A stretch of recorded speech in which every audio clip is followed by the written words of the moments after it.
अभी जो हम लोग पढ़ेंगे वो रेस्ट एंड मोशन पढ़ेंगे। Rest and motion class 9th में भी आप लोग पढ़ चुके हैं। यहाँ पर रेस्ट एंड मोशन क्या कहता है थोड़ा सा हम लोग पढ़ेंगे क्लास 11 के पॉइंट ऑफ व्यू से। देखिए यहाँ रेस्ट का मतलब क्या हो रहा है, यहाँ रेस्ट का मतलब अगर बच्चा हम लोग समझेंगे तो क्या कह रहा है कि rest and motion are relative term. ये रेस्ट और जो मोशन है वो कैसा टर्म है, रिलेटिव टर्म है।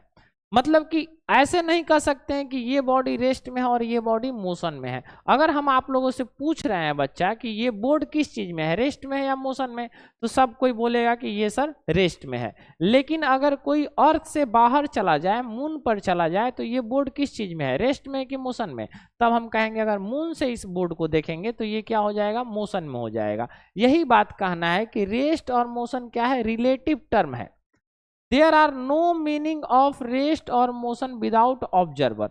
अगर कोई ऑब्जर्वर है ही नहीं तो उसका मतलब कुछ नहीं है रेस्ट और मोशन का। क्यों ये बात कह रहा है, रेस्ट और मोशन के बारे में अगर हम लोग समझें तो मान लीजिए ये कोई बस है और बस में बहुत सारे लोग बैठे हैं, ए बैठा है ऑब्जर्वर, बी बैठा है, कोई रोड पर खड़ा है। अगर ए और बी एक दूसरे को आपस में देखेगा तो ये क्या समझेगा कि हम दोनों कोई किस चीज में है, रेस्ट में है। लेकिन कोई यहाँ ऑब्जर्वर सी खड़ा है, अगर ये देखता है ए और बी को तो इसके लिए ए और बी किस चीज में है, मोशन में है। यानी कि हमारा ये इंपॉर्टेंट बात है कि ऑब्जर्वर कहाँ पर है। अगर हम ये बात कहें कि बताइए ये बोर्ड रेस्ट में है कि मोशन में, तो आप ये बात कहिएगा कि सर ये बताइए पहले कि ऑब्जर्वर कहाँ से देख रहा है। अगर हम अपने रिस्पेक्ट में बताएं कि ये हमारा ऑब्जर्वर यहाँ पर है, तब तो ये बोर्ड रेस्ट में है। अगर ऑब्जर्वर नहीं है तो हम लोग बता ही नहीं सकते हैं ये बोर्ड रेस्ट में है कि मोशन में। अब समझिए बच्चा क्या होता है रेस्ट। रेस्ट हम लोग जानते हैं कि द बॉडी जो है does not change its position with respect to time. Position जो है वो उसका चेंज नहीं हो टाइम के रिस्पेक्ट में, ठीक है। ऑब्जर्वर इज कॉल्ड क्या, विथ रिस्पेक्ट टू ऑब्जर्वर, मतलब ऑब्जर्वर होना चाहिए, ये बात तो हम बता ही रहे हैं। Object is rest. मोशन में क्या कहेंगे कि पोजीशन बदले टाइम के साथ विथ रिस्पेक्ट टू ऑब्जर्वर, मतलब ऑब्जर्वर देख रहा है जिस चीज को, जिस ऑब्जेक्ट को, उसका टाइम के साथ पोजीशन बदल रहा है, उसे हम लोग क्या कहेंगे, मोशन में कहेंगे। Object in motion. अरे बोलो बच्चा इतना आपको समझ में आया कि रेस्ट और मोशन जो है वो रिलेटिव है एक दूसरे का। मतलब कोई भी बॉडी कह सकते हैं कि रेस्ट में नहीं है या कोई भी बॉडी मोशन में नहीं है, जब तक कि हम उसके ऑब्जर्वर को नहीं पता करते हैं कि ऑब्जर्वर कहां पर है। ठीक, चलिए नेक्स्ट स्लाइड देखते हैं हम लोग। यहां पर क्या है, फ्रेम ऑफ रेफरेंस। अब ये फ्रेम ऑफ रेफरेंस क्या होता है, the locate position of an object we need a frame of reference. जैसे कि किसी भी चीज को, ऑब्जेक्ट को दिखाने के लिए, लोकेट करने के लिए हमारा कोऑर्डिनेट में उसका पॉइंट होता है जिसे हम लोग क्या कहेंगे, फ्रेम ऑफ रेफरेंस। जैसे हमारे पास 3 coordinate, X axis, Y axis, Z axis, और ओरिजिन क्या होता है, 0। अगर किसी पॉइंट का हमारा पोजीशन है पी एक्स वाई जेड, मतलब समझिए कि यहाँ पर कोई ऑब्जेक्ट है, ये एक्स एक्सिस है, ये वाई एक्सिस है, और ये कौन सा एक्सिस है, जेड एक्सिस है। ये पी पॉइंट पर हमारा क्या है, एक्स वाई और जेड है। मतलब कि इसका एक्स डायरेक्शन क्या है, एक्स वाले में कितना चला है, एक्स, वाई एक्सिस क्या है इसका, वाई, और जेड क्या है, मतलब कि इसका कोई लोकेशन फिक्स हो गया कि ये एक्स एक्सिस से इतना डिस्टेंस पर है, वाई से इतना है, और जेड से इतना है। जैसे हम लोग गूगल मैप वगैरह इस्तेमाल करते हैं तो वहाँ जब भी हम लोग को कोई लोकेशन सर्च करना होता है तो वो उसका कोऑर्डिनेट के हिसाब से सर्च करता है कि वो किस जगह पर कोऑर्डिनेट है, तो इसको हम लोग क्या कहेंगे, frame of reference. If the coordinate remain unchange with time, इसे पार्टिकल इज रेस्ट कहेंगे। अगर किसी बॉडी का कोऑर्डिनेट टाइम के साथ चेंज नहीं हो रहा है, उसे क्या कहेंगे कि ये पार्टिकल किस चीज में है, रेस्ट में है। अगर उस बॉडी का कोऑर्डिनेट चेंज हो रहा है तो उसे हम लोग क्या कहेंगे, वो पार्टिकल किस चीज में है, मोशन में। अरे बोल बच्चा कोई दिक्कत, बिल्कुल नहीं सर, यहां तक कोई दिक्कत नहीं है। इसके आगे हम लोग देखते हैं क्या है। अब हमारा है types of motion. Types of motion कितने टाइप का, तो जनरली 3 तरह का होता है, जो अभी हम लोग चैप्टर में पढ़ रहे हैं, motion in 1 dimensional. One dimensional कहने का मतलब कि बॉडी या तो एक्स एक्सिस पर मूव करेगा या वाई एक्सिस पर मूव करेगा। ये हमेशा क्या होना चाहिए, स्ट्रेट लाइन होना चाहिए। अगर एक्स कोऑर्डिनेट पर बात करें, यहाँ एक्स है तो इस पर क्या होता है, वाई कोऑर्डिनेट क्या होता है, जीरो होता है। अगर ये वाई है तो इस पर एक्स कोऑर्डिनेट क्या होता है, जीरो होता है। तो या तो हमारा बॉडी एक्स एक्सिस पर मूव करना चाहिए या बॉडी कहाँ मूव करना चाहिए, वाई एक्सिस पर मूव करना चाहिए। उसे हम लोग क्या कहेंगे, one dimensional motion. Two dimensional motion क्या होना चाहिए कि जैसे हमारा अगर ये एक्स एक्सिस है और ये वाई एक्सिस है और बॉडी को ऐसे मूव करे कि कुछ एक्स से भी डिस्टेंस बना रहा हो और कुछ वाई से भी डिस्टेंस बना रहा हो, तो उसे हम लोग क्या कहेंगे, टू डायमेंशनल मोशन। और थ्री डायमेंशनल मोशन क्या हो जाएगा कि कोई प्लेन में उड़ रहा है, ठीक है, प्लेन उड़ रहा है, तो वहां पर तीन कोऑर्डिनेट काम करता है जिसको एक्स एक्सिस, वाई एक्सिस और जेड एक्सिस कहेंगे। ये बोलो बच्चा, ये बात समझ में आया? तीन तरह का जनरली मोशन होता है। हम लोग पहला टाइप का मोशन पढ़ रहे हैं, जो चैप्टर है हम लोग का motion in A one dimension. जब इसके बाद चैप्टर पढ़ेंगे तो मोशन इन ए प्लेन पढ़ेंगे, मतलब थ्री डायमेंशनल पढ़ेंगे, ठीक। अब क्या है हमारा वही बात जो हम लोग क्लास 9th में पढ़ते आ रहे हैं, क्या, डिस्टेंस एंड डिस्प्लेसमेंट। डिस्टेंस और डिस्प्लेसमेंट क्या होता है, सबसे पहले ये बात जानेंगे। इससे पहले ये बात जानेंगे कि क्या होता है trajectory, path followed by A particle. अगर किसी पार्टिकल्स मतलब मोशन कर रहा है, मूव हो रहा है, उसका पाथ अगर जो फॉलो कर रहा है उसे हम लोग क्या कहेंगे, ट्रैजेक्टरी पाथ कहेंगे। क्या कहेंगे बच्चा, ट्रैजेक्टरी पाथ कहेंगे। जैसे कि सपोज मान लीजिए एक कोई बॉल है जिसको हम लोग फेंके और इस तरह से उड़ रहा है, तो इसे हम लोग कौन सा पाथ कहेंगे, ट्रैजेक्टरी पाथ कहेंगे। कौन सा पाथ कहेंगे, ट्रैजेक्टरी पाथ करेंगे। या प्रोजेक्टाइल मोशन भी, इस मोशन का नाम क्या हो जाता है, प्रोजेक्टाइल मोशन हो जाता है। Trajectory path, path followed by particle during motion, ठीक है, इसे ट्रैजेक्टरी। अब समझिए बात को, डिस्टेंस क्या होता है। अगर डिस्टेंस के बारे में बात करें, length of the actual path travelled by a body. Actual path, ये तो हम लोग जानते हैं कि कोई भी बॉडी अगर अपना एक्चुअल पाथ कवर करता है एक जगह से दूसरे जगह जाने के लिए, तो उसे हम लोग क्या कहेंगे, डिस्टेंस कहेंगे। जैसे समझिए अगर बॉडी यहाँ पर ए है और इसका एक्चुअल पाथ इस तरह से कहीं पर जा रहा है, ये बॉडी बी पॉइंट पर पहुंच गया, तो इसे हम लोग क्या कहेंगे, ये एक्चुअल पाथ कवर किया है बॉडी का। इसका कुछ प्रॉपर्टी समझेंगे। इसका स्केलर क्वांटिटी, क्या, डिस्टेंस एक स्केलर क्वांटिटी होता है, ये एक्चुअल पाथ पर डिपेंड करता है। कैन नॉट बी नेगेटिव, ये नेगेटिव नहीं होगा। नेवर डिक्रीज विथ टाइम, ये कभी भी टाइम के साथ घटेगा नहीं, जैसे कि हमेशा बढ़ेगा। अगर कल से आज का हम अपना डिस्टेंस बताएं तो भाई डिस्टेंस बढ़ा है, घर से निकले हैं तब से चल रहे हैं तो डिस्टेंस बढ़ा है। अब कहे कि कल सर आपका डिस्टेंस घट जाएगा, तो ऐसा नहीं हुआ, कल भी हम कुछ डिस्टेंस कवर करेंगे, तो हमारा डिस्टेंस हमेशा टाइम के साथ क्या होना चाहिए, बढ़ना चाहिए, ठीक है। इसका ऐसा यूनिट क्या हो जाता है बच्चा, मीटर। सीजीएस यूनिट आप लोग जानते हैं क्या होता है, सेंटीमीटर। अगर इसका डायमेंशन हम लोग लिखें तो क्या हो जाएगा, m0 l और t के पावर 0, यानी कि इसमें मास 0 है, टाइम 0 है और लेंथ क्या है, एल है, तो इसे हम लोग क्या कहेंगे, डिस्टेंस। अरे बोल बच्चा, अगर आप हमें रिकॉर्डेड देख रहे हैं तो आप इसका स्क्रीनशॉट ले लीजिए। चलिए आगे, अब क्या होता है डिस्प्लेसमेंट। देखो ये थोड़ा सा बात हम लोग को समझने वाला है, पढ़ने वाला है। क्या है डिस्प्लेसमेंट भैया, shortest distance between initial and final position with direction. Shortest distance between कहां से ए से बी तक पहुंचने के लिए जो शॉर्टेस्ट पाथ होगा उसे हम लोग क्या कहेंगे, डिस्प्लेसमेंट कहेंगे। जैसे बात को समझिए, अगर ये ए पॉइंट है, इसका एक्चुअल पाथ इस तरह से है, ठीक है। अब इसका शॉर्टेस्ट पाथ कवर करना है हम लोग को, क्या, यहाँ ए से कहाँ चल जाएंगे, बी पर चल जाएंगे, तो इस वाले पाथ को हम लोग क्या कहेंगे, डिस्प्लेसमेंट कहेंगे। और इस वाले को क्या कहेंगे हम लोग, इस वाले पाथ को क्या कहेंगे, डिस्टेंस कहेंगे। डिस्टेंस स्केलर क्वांटिटी है, इसका हर पॉइंट पर क्या हो रहा है, डायरेक्शन बदल रहा है। लेकिन डिस्प्लेसमेंट का देखिएगा, जब यहां से चला तो भी इसका यही डायरेक्शन था, ये डायरेक्शन कवर करता है, मतलब इसमें डायरेक्शन होता है, उसे हम लोग क्या कहेंगे, डिस्प्लेसमेंट कहेंगे। अरे बोल बच्चा, यहां तक किसी को कोई तकलीफ, कोई दिक्कत? बिल्कुल नहीं। अब समझिए डिस्प्लेसमेंट के बारे में। डिस्प्लेसमेंट का फॉर्मूला एक हम आपको लिख दे रहे हैं, जो कि आप क्लास 9th में भी पढ़े हैं।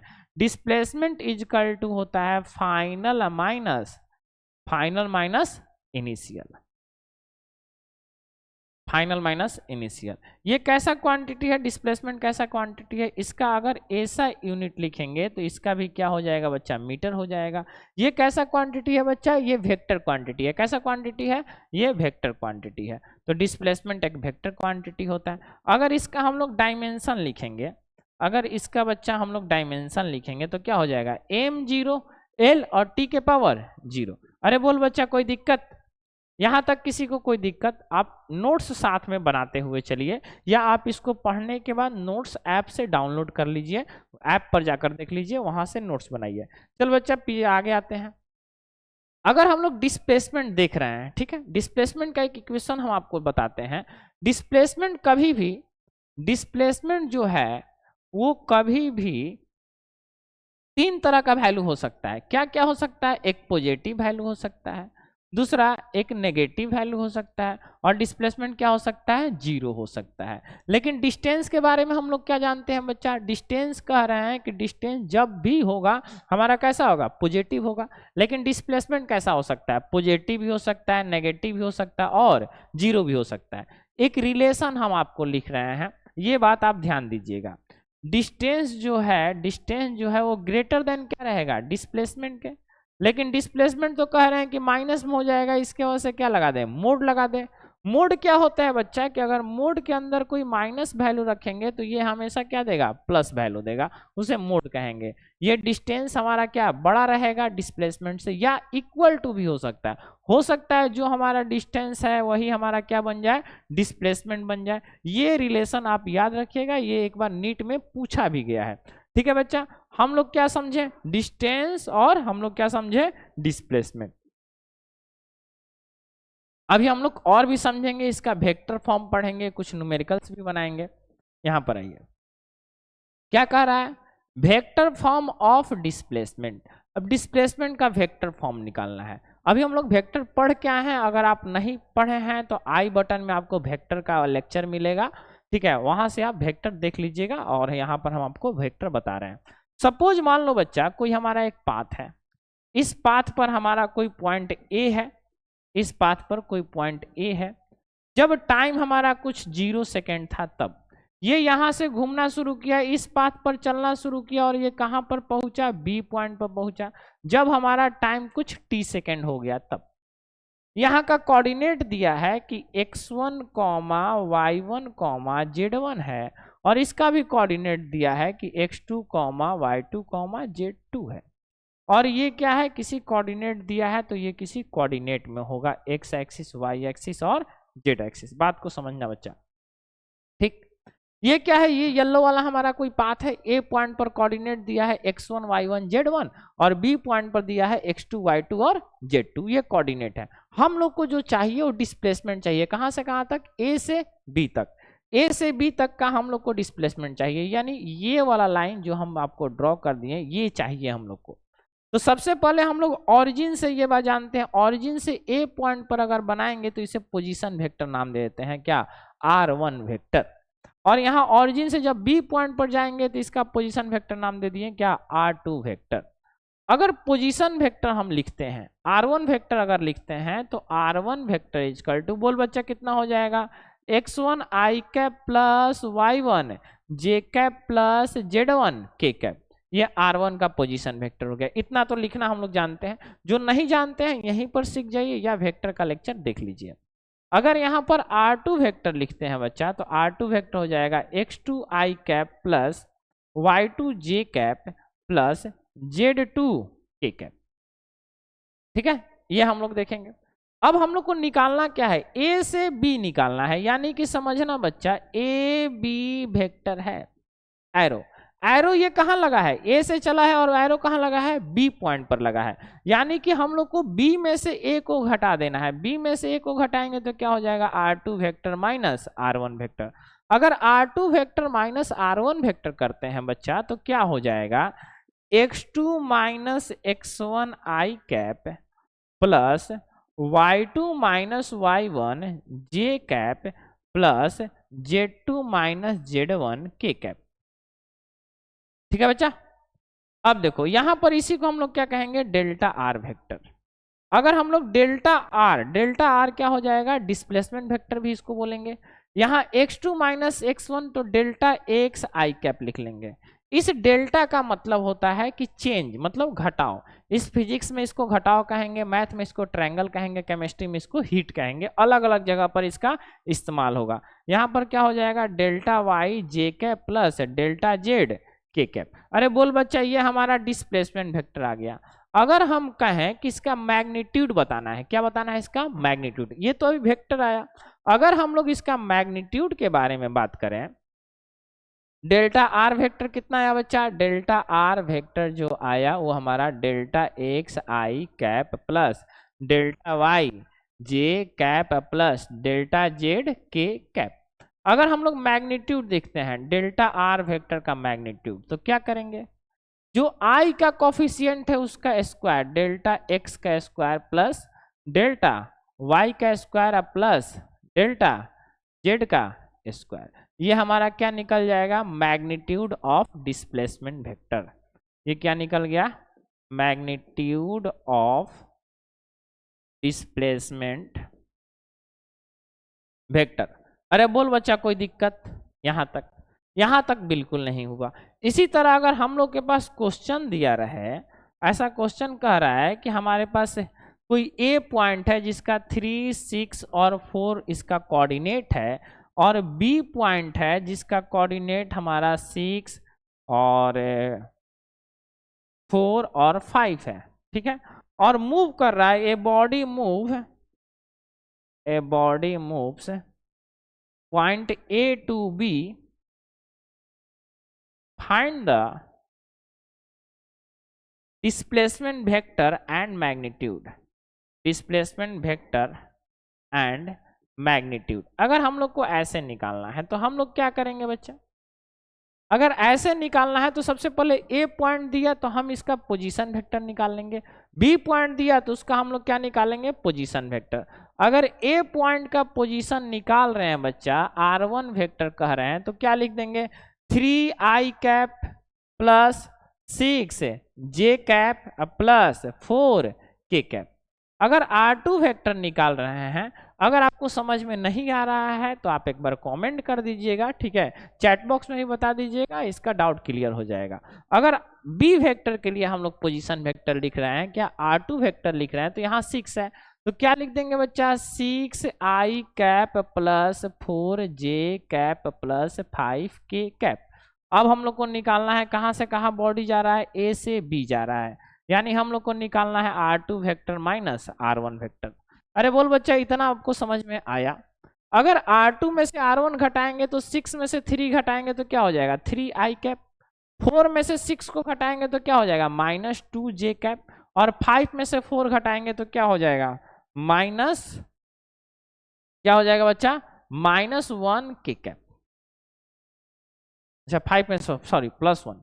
अब क्या करेंगे, ये हमारा डेल्टा आर वेक्टर आया, कितना आया, डेल्टा आर, इसको हम लोग क्या कहेंगे, डिस्प्लेसमेंट वेक्टर। अगर इसका मैग्नीट्यूड निकालना है बच्चा, डेल्टा आर वेक्टर का मैग्नीट्यूड, तो क्या करेंगे, 3 का स्क्वायर प्लस -2 का स्क्वायर प्लस 1 का स्क्वायर, इसको सॉल्व कर देंगे, ये क्या निकल जाएगा, डिस्प्लेसमेंट का मैग्नीट्यूड निकल जाएगा। अरे बोल बच्चा, इतना समझ में आया आपको? अगर इतना बात आया तो हम लोग इस पे कल न्यूमेरिकल बनाएंगे, कल के क्लास में स्पीड पढ़ेंगे, वेलोसिटी पढ़ेंगे, एक्सेलरेशन पढ़ेंगे, एवरेज स्पीड क्या होता है, इंस्टेंटेनियस स्पीड क्या होता है, एक्सेलरेशन 2 तरह का, एक पॉजिटिव और एक नेगेटिव, ये कल के क्लास में पढ़ेंगे। आज के लिए इतना ही, धन्यवाद।